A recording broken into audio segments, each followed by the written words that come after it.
Hey guys, this is Benny Ricciardi with rotocurve.com, and I'm here with our DraftKings NBA preview picks for Monday, November 30th. It's a pretty interesting 8-game slate that we have tonight. There's a couple teams that are being paced up, a couple teams that a lot of people usually target that aren't really in great spots today.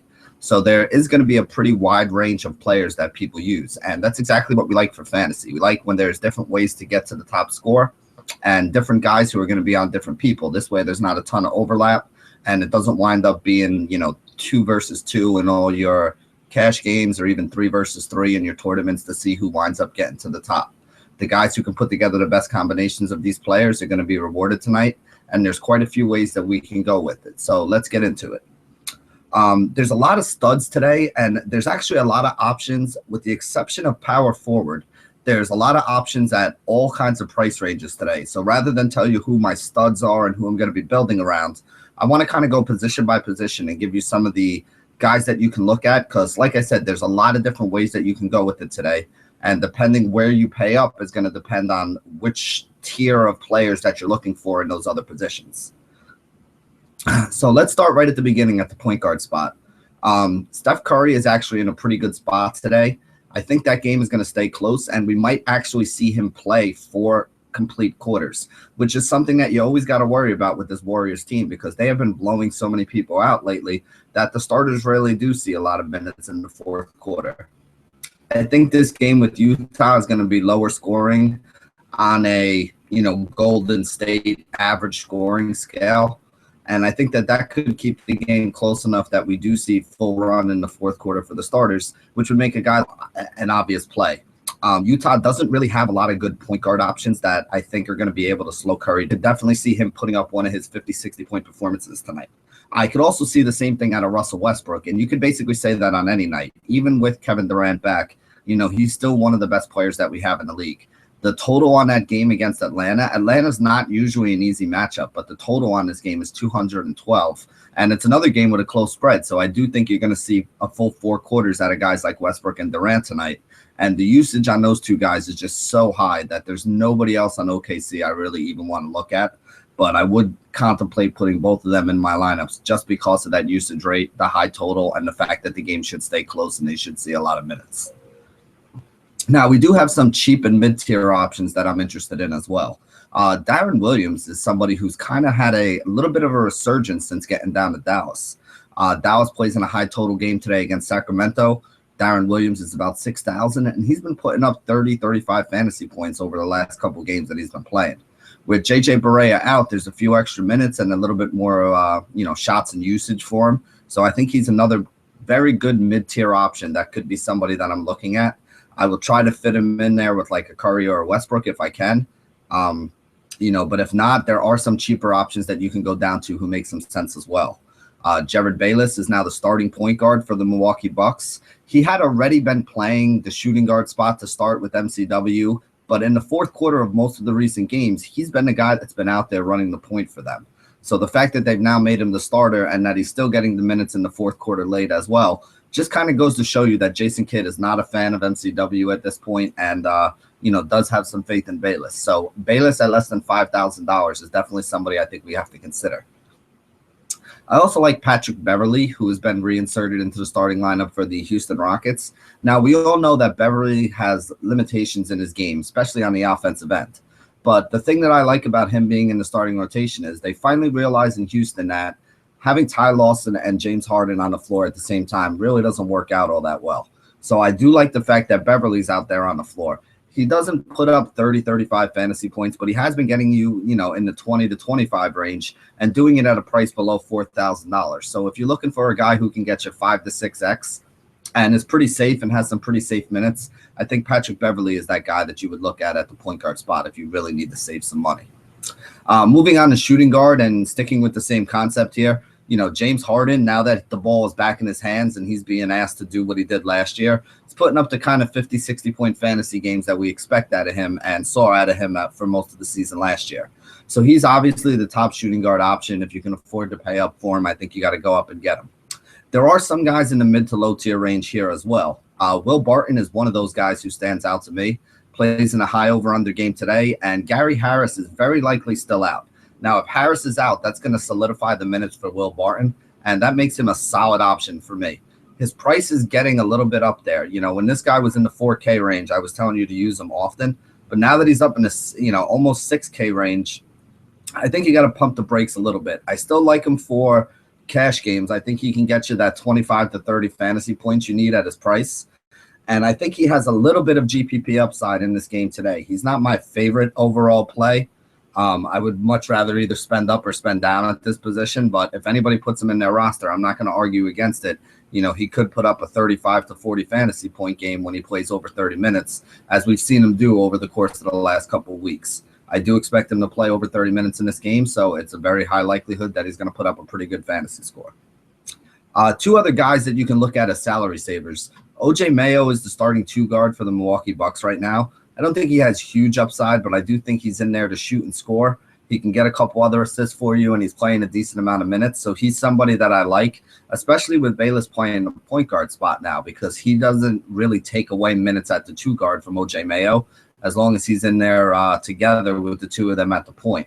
Really, the guy who seems to be the odd man out in this situation is, MCW. And, frankly, the way he's been playing, I really can't complain about it or, think that Jason Kidd's crazy, because MCW has not been playing well, and they actually look better when they have guys like Mayo and Bayless out on the floor.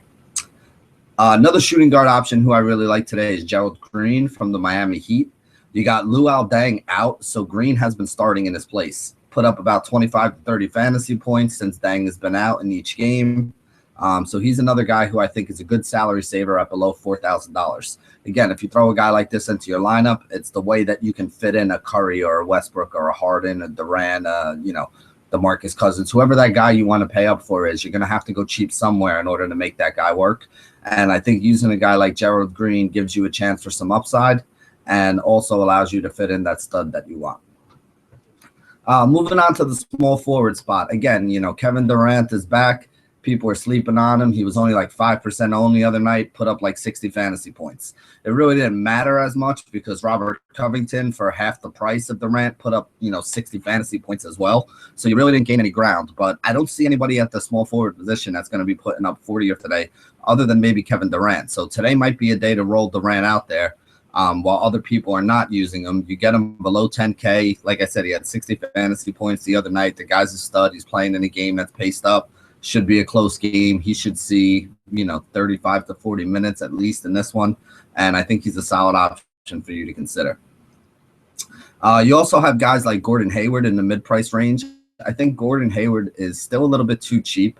He's been doing pretty well. He's playing in a paced-up game against the Golden State Warriors. Again, the Warriors are a solid defensive team. He's probably going to have Iguodala on him, especially if Harrison Barnes can't play. But they did some funky stuff with the rotation the other night. We all expected Iguodala to start, and he didn't. So there's a good chance that Hayward could have a pretty solid game coming up tonight, and can do so at a price that's somewhat friendly and easy to fit in and build rosters around. If you need a cheap guy at the small forward spot, and I'm going on the assumption that DeMarcus Cousins is out tonight. So when I mention guys like maybe a Rajon Rondo at point guard or an Omri Caspi at small forward or a Kosta Koufos at center, I'm doing it under the assumption that Boogie's not playing. If Boogie's playing, then these guys all wind up losing a little bit of usage, a couple shots, and definitely for guys like Caspi and Koufos, they lose a lot of minutes. So I'm going under that assumption. If it turns out later on today that DeMarcus Cousins does play, obviously make sure you get these guys out of your lineup because there's going to be some better options for you. But with that being said, I do like Caspi as a small forward option today if you're looking for a cheap guy below 5,000. At the power forward spot, I really only see two guys who I'm looking to put into my rosters. The one guy who I'm literally putting in first and building rosters around today is Paul Millsap. Now, whether it's GPP or cash game, that's the way I'm doing it. He's usually a guy that I tell you is a cash game play because he scores 5 to 6 times value pretty much on a nightly basis. I mean, if the guy is priced around like $8,000 where he usually puts up somewhere between 35 and 45 fantasy points. And you really can't complain about that, especially for today at only 7,700. I think he does have a pretty good matchup. I got to be honest, Serge Ibaka defense does not scare me as much as it scares some other people. I think that Millsap has the kind of skill set, and we'll see the kind of minutes tonight where it's not going to matter. He's still going to be able to put up about 20 points. He's going to get you about 8 rebounds, about 5 assists, 2 or 3 blocks and steals. You know, that's just what he does. He does it on a nightly basis. He's a big part of that offense. He's a big part of that team, and he's going to be a big part of a lot of my fantasy teams tonight. If you want a guy who's a little bit cheaper, Dirk Nowitzki has actually been playing very, very well again this year. He's always been a very good player. It's not like we're surprised by him playing well. What I am a little surprised about is the number of minutes that he's getting, and that's a good thing here. As long as he's going to be seeing big minutes in a paced-up game like he's playing in tonight, I think he has a chance to put up 30 to 40 fantasy points. Do it at a $6,000 5 to 6x return on your investment. Do I like Millsap more? Yes, I would rather pay up for him. But if you get in a salary situation where you can't afford to get Millsap and you had to go with Dirk Nowitzki, I wouldn't really be all that upset about it if I was somebody who was playing daily fantasy tonight over on DraftKings. Center spot today, we have Greg Monroe as a solid option. I don't hate the Andre Drummond and the DeMarcus Cousins. I just think there's a lot more solid options that you can find for, a couple $1,000s cheaper, who I think can get you a big score and have bigger upside than some of these other guys. So you got guys like Greg Monroe, you got guys like Rudy Gobert, Al Horford is another one I really like, Zaza Pachulia. And then if you need a cheap guy, you can go down to a guy like Clint Capella, who is now actually starting as well for the Houston Rockets. So I think there's a lot of options at center tonight, a lot of different ways you can go. I think power forward is, kind of a wasteland at the moment.